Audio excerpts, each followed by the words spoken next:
JFK said, "We as Americans do these things not because they're easy, but because they're difficult."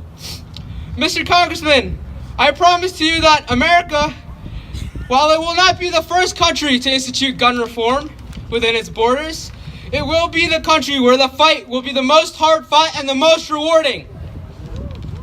Mr. Congressman, I understand why the war on drugs is a complicated issue.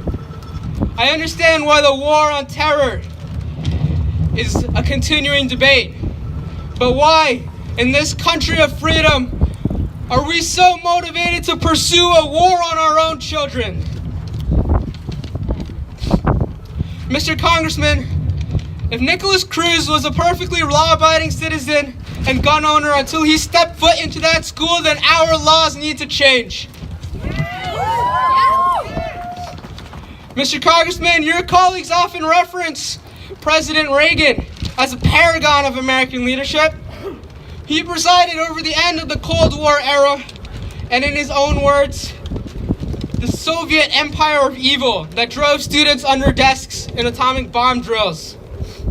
When today's students hide in closets and behind desks from our fellow countrymen wielding assault rifles, ask yourself, what is the empire of evil that we fear this time?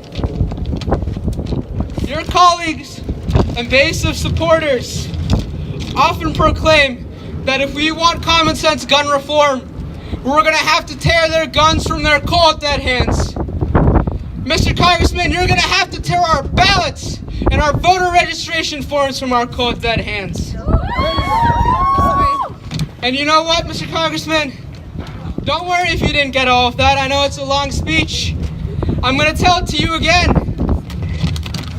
On November 6, 2018, and November 3rd, 2020, and November 8th, 2022, and November of 2024, and 2026, and 2028, and every other November that I live.